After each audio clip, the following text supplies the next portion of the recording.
أعاده الله تعالى إلى الحرم المحترم فحماه. يعني هذه كسوة، ما هي كسوة، هذه بردة من رسول الله صلى الله عليه وسلم. وسوف نعم هذه من رسول الله ومن مكة ومن أرض الحجاز، فإن شاء الله نبارك، ولكن حينما يلبسها نكبر، لأنهم إن شاء الله المحبين يكبرون الله على كل شرف، وهذا هو الشرف وهذا هو العيد. الله أكبر، كبروا، الله أكبر، الله أكبر، أكبر، الله أكبر. مولاي صل وسلم دائما على حبيبك خير الخلق كلهم. مولاي صل وسلم دائما أبدا على حبيبك خير الخلق كلهم. يا أكرم الخلق ما لي من ألوذ به سواك عند حلول الحادث العميم. പണ്ഡിതനായ ഇയാള് നമ്മളെ മുന്നിൽ കൊണ്ടുവന്നിട്ട് ലക്ഷക്കണക്കിന് ആള്, അതും ഈജിപ്തിലെ ഗ്രാൻഡ് മുഫ്തി അടക്കമുള്ള സദസ്സെന്ന് കൊടുത്തിട്ട് അയാള് പറഞ്ഞേ വിശ്വസിക്കാത്ത ഒരാള് ഏതോ ഒരു അബ്ദുൽ ഖാദറിന്റെ പേരും പറഞ്ഞ് ഇപ്പൊ എന്താ പറഞ്ഞത്, അയാളെ സഹോദരൻ പറഞ്ഞിരിക്കുന്നത് അത് കളവാണ്. ഞാൻ ചോദിക്കട്ടെ, ഒറ്റ ഉപ്പാന്റെ മക്കളല്ലേ രണ്ടാളും? അങ്ങനെ ഒരു സഹോദരൻ ഇങ്ങനെ പറയുന്നുണ്ടെങ്കിൽ രണ്ട് സഹോദരൻ ഒരു ബാപ്പാന്റെ മക്കളല്ലേ? ഇനി ഞാൻ ചോദിക്കട്ടെ, ഒരു സഹോദരൻ പറഞ്ഞ് വിശ്വസിക്കുകയും മറ്റേ സഹോദരൻ പറഞ്ഞ് തള്ളുകയും ചെയ്യുന്നതിന്റെ ന്യായം എന്താ? അങ്ങനെ ഉണ്ടെങ്കിൽ തന്നെ വയസ്സുല്ലിമ എന്നാ പിന്നെ ആദ്യം അത് പറയട്ടെ. അതിന് ഖുർആന്റെ സനതുണ്ടാ? ഈ സഹോദരൻ പറഞ്ഞ ആ സത്യം, മറ്റേ സഹോദരൻ പറഞ്ഞ ആ കളവ്. അതിനെന്താ സനത്? അതിന്റെ സനതൊന്ന് വായിക്കട്ടെ. പിന്നെന്താ പറഞ്ഞേ? കാന്തപുരം മർക്കസ് സമ്മേളനത്തിൽ പറഞ്ഞത് ഹജ്ജത്തുൽ വദായിന് അബൂ ത്വൽഹ വിതരണം ചെയ്ത മുടികളാണെന്നും വ്യക്തമായ സനദോടെ കൈമാറ്റം ചെയ്യപ്പെട്ടതാണെന്നുമാണ്. 10 വർഷമായി ഞാനും ഫളിൽ തങ്ങളും തിരുകേശത്തിനു വേണ്ടി ഖസർജിയുടെ പിന്നിൽ നടക്കുന്നു. അവസാനം തിരുനബിയുടെ സ്വപ്നദർശനം ലഭിച്ച അദ്ദേഹം തിരുകേശത്തിന് ചെറിയ കഷ്ണം മുറിച്ചു തരാൻ തയ്യാറാവുകയായിരുന്നു. ഇങ്ങനെ സ്വപ്നം ഉണ്ടായിട്ട് കൊടുത്തു തന്നെ കാന്തപുരല്ല അത് പറഞ്ഞ് ആ ഖസറജി തന്നെയാ പറഞ്ഞത്, അല്ല കാന്തപുരം പറഞ്ഞതല്ല. പിന്നെ ഹജ്ജത്തുൽ വദായിൽ അബൂ ത്വൽഹ റളിയല്ലാഹു അൻഹു മുടി വിതരണം ചെയ്തിരുന്നു എന്ന് ഉസ്താദ് അവர்கள் പറഞ്ഞിട്ടുണ്ട്. എന്നല്ലാതെ ആ മുടിയിൽ നിന്ന് തന്നെയാണ് എനിക്ക് തന്നത് എന്ന് ഉസ്താദ് അവர்கள் പറഞ്ഞതായി ഞാൻ കേട്ടിട്ടില്ല. ഇനി അതായാ കുഴപ്പമില്ല, അത് ഖസർജിയാ പറയുന്നത്. ഈ മുടി എവിടുന്നാണ് അദ്ദേഹത്തിന് വന്നത് അദ്ദേഹമാ പറയും. അദ്ദേഹം പറഞ്ഞാൽ അതാണ് സ്വീകരിക്കപ്പെടേണ്ടത്, അല്ലാത്ത വേറെ ആർക്കും അത് ഇന്നാന്ന് പറയാൻ അധികാരം ഉസ്താദിനോട് അദ്ദേഹമാണ്. അപ്പൊ അദ്ദേഹം പറയുന്നത് എന്താണോ അതായിരിക്കും എന്റെ ശരി. അപ്പോ ഉസ്താദ് അങ്ങനെ പറഞ്ഞതായി ഞാൻ കേട്ടിട്ടില്ല. ഇനി പറച്ചൽ എന്തെങ്കിലും പഴയ മുടിൻ്റെത് ഇതുമായിട്ട് ബന്ധമില്ല. ആ മുടിയെ പറ്റി പറഞ്ഞിട്ടുണ്ടാവുമായിരിക്കാം. ഈ മുടിയെ സംബന്ധിച്ച് ഉസ്താദ് അങ്ങനെ പറഞ്ഞാൽ ഞാൻ കേട്ടിട്ടില്ല. ഞാൻ ഞാൻ എന്റെ സൂക്ഷ്മതക്ക് പറയാണ്. ഉസ്താദിന്റെ വാക്കിൽ എന്തെങ്കിലും അങ്ങോട്ടോ ഇങ്ങോട്ടോ പറയുമ്പോൾ അങ്ങനെ വാക്കിൽ പലപ്പോഴും അബദ്ധം വരാല്ലോ, വാക്കിൽ തിരിക്കുക എന്നൊരു വിഷയമുണ്ടല്ലോ. അതിന് ജീവനോടെ ഹസറജി ഇവിടെ ബാക്കിയുണ്ടല്ലോ, അയാളോട് ചോദിച്ചാൽ പറയും മുടിയതാണ്. അതിന് നമ്മൾ മറ്റൊന്ന് വരുന്നതിന്റെ ആവശ്യമില്ലല്ലോ, സതുദ്ദേശപ്രകാരമാണെങ്കിൽ. അടുത്തത്,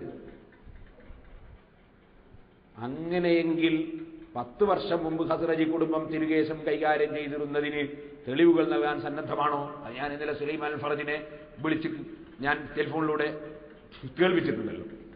ഹജ്ജത്തുൽ വദായിൽ അബൂ ത്വൽഹ റളിയല്ലാഹു വിതരണം ചെയ്ത മുടിക്കഷ്ണങ്ങൾ 1/2 മീറ്ററോളം നീളമുണ്ടായിരുന്നോ?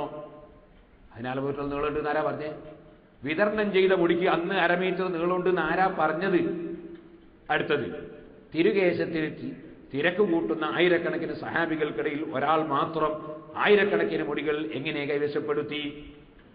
തിരുകേശത്തിന് സഹാബത്ത് തിരക്ക് കൂട്ടിയപ്പോൾ വിതരണം ചെയ്യാൻ പറഞ്ഞത് ഹജ്ജത്തുൽ വദായിലാണ്. അവിടെ തന്നെ അബൂ ത്വൽഹ റളിയല്ലാഹു അൻഹുവിന്റെ കയ്യിലേക്ക് കൊടുത്തത് ഒരു കെട്ടുമുടിയാണ്.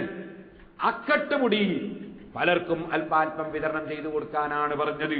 അബൂ ത്വൽഹ റളിയല്ലാഹു അൻഹുവിന്റെ കയ്യിൽ കൊടുത്തത് ഒരു മുടിയല്ല, 2 മുടിയല്ല, ഒരു കെട്ടുമുടി കൊടുത്തിട്ടുണ്ട്. ഒരു ഭാഗം അങ്ങനെ തന്നെ കൊടുത്തിട്ടുണ്ട്. വലിയ മുടി, അതിന്റെ നീളത്തില് മുടി നീളമുള്ള ഒരാള് ഒരു ഭാഗം അങ്ങനെ തന്നെ കളഞ്ഞാൽ എത്ര മുടി ഉണ്ടാകുന്ന വിചാരിക്കുന്നത്? ആ മുടി അങ്ങനെ തന്നെ അബൂ തലഹ കൈ കൊടുത്തിട്ടുണ്ട്. അത് പിന്നെ കഷ്ണാക്കിയിട്ട് മൂപ്പര് കൊടുത്ത് ബാക്കി മൂപ്പരടുത്ത് എത്ര ഉണ്ടായത് നമുക്ക് അങ്ങനെ പറയാൻ പറ്റൂ? അതിന്റെ എണ്ണ ആരെടുത്താണുള്ളത്? ബാക്കി എത്ര മൂപ്പര കയ്യിൽ ഉണ്ടായെന്നുള്ളതിന്റെ എണ്ണ ആരെടുത്താണുള്ളത്?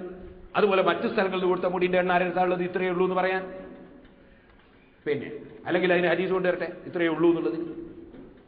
അടുത്തത്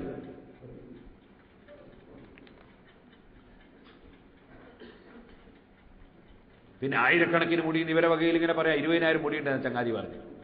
20,000 മുടി ഇവനിങ്ങനെ എണ്ണിയോക്കിയതാ. ഇവരെന്നെ പറഞ്ഞത് പെണ്ണുങ്ങളെ മുടിയാണ്. പെണ്ണുങ്ങളെ മുടിയണ്ടല്ല ഇവർക്ക് പണി. ഇതാ ഹുദവി ബിരുദം. തിരുകേശങ്ങൾ 1400 വർഷത്തിലധികം പാരമ്പര്യമായി കൈമാറ്റം ചെയ്യപ്പെട്ടതാണെങ്കിൽ ഖസ്റജി കുടുംബത്തിൽ വേറെ ആർക്കും ലഭിക്കാതെ ഒരാൾ മാത്രം ആയിരക്കണക്കിന് മുടികൾ എങ്ങനെ കൈവശപ്പെടുത്തും? ഓ ഭയങ്കര ചോദ്യാട്ടോ, കൂരിയാടിന്റെ ചോദ്യ. അപ്പൊ എന്താ കൂരിയാട് ചോദിച്ചത്? അതെങ്ങനെ ഒരാൾ കൈവശം? അദ്ദേഹം അൻസാരി കുടുംബത്തിന്റെ ചെയർമാനാണ്. അദ്ദേഹം റയീസുൽ അൻസാർ, അൽ-അൻസാറിന്റെ ചെയർമാനാണ്. അദ്ദേഹം ചെയർമാനാണ്, വിഷയം കൈകാര്യം ചെയ്യാൻ. ഒന്ന്.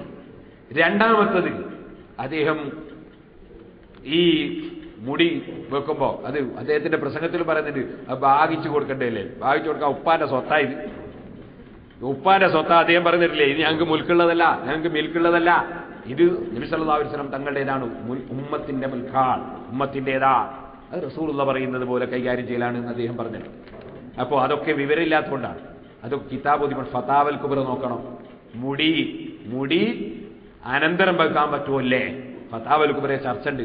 ചോദ്യത്തിന് മറുപടി ഇബ്നു ഹജർ തങ്ങൾ അങ്ങനെ മുടി അങ്ങനെ സ്വത്തവകാശമായിട്ട് ഭാഗിച്ചു കൊടുക്കുന്ന സാധനമല്ല. കിതാബ് ഓതി പഠിക്കണം, ഗൈബത്ത് പറഞ്ഞു നടന്നാൽ പോരാ.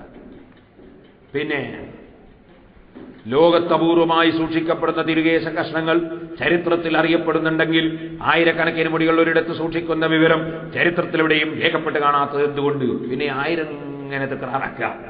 ഇതിന് സംശയം ഇങ്ങനെ ചോദിക്കാൻ വേണ്ടി 1000 ലാ ഇലാഹ ഇല്ലല്ലാഹ് 1000 പ്രാവശ്യം ചെല്ലിക്ക പോയാ അല്ലാണ്ട് 1000 തന്നെ ദിക്റാവൂല. 1000 ഇങ്ങനെ ദിക്റില്ല. ചരിത്രത്തിലെവിടെ വേൾഡിൽ അറിയപ്പെട്ട മുടിയാണ് പറഞ്ഞതാരാ? മനിൽ ഖായിലു. വേൾഡിൽ അറിയപ്പെട്ട മുടിയാണെന്ന് പറഞ്ഞ മനിൽ ഖായിലു. അത് നോക്കിയാൽ മതി, ആരാ പറഞ്ഞത് നോക്കിയാൽ മതി. ആയിരക്കണക്കിന് മുടികൾ കൈവശം വെച്ചിരുന്ന വ്യക്തി നീണ്ടകാലം ഔഖാഫ് മന്ത്രിപദം വഹിക്കുകയും ലോകത്തിന്റെ പല ഭാഗങ്ങൾ സന്ദർശിക്കുകയും ചെയ്തിട്ടും എന്തുകൊണ്ടാണ് ഒരിടത്തെങ്കിലും ആ തിരുവിവരം പറയുകയോ UAE ഗവൺമെന്റിന് ഒരൊറ്റ തിരുകേശത്തിന്റെ 4 പോലും നൽകുകയോ ചെയ്യായിരുന്നു? എന്തുകൊണ്ട്? ഗവൺമെന്റിന് എന്താ കൊടുക്കാറ്? ഇവരെ ധാരണ എന്താ അറിയോ? രാഷ്ട്രീയക്കാർക്കെല്ലാം കൊണ്ട കൊടുക്കലാണ്, ഭരിക്കുന്നവർക്കെല്ലാം കൊണ്ട കൊടുക്കലാ റസൂലുള്ളാഹിന്റെ മുടി ഇങ്ങനെ എന്നാ ഇവർ വിചാരിച്ച്. അങ്ങനെയൊന്നല്ല, അത് നബി സല്ലല്ലാഹു അലൈഹി വസല്ലം നിർദ്ദേശപ്രകാരം കൊടുക്കലാന്നാ പറഞ്ഞത്.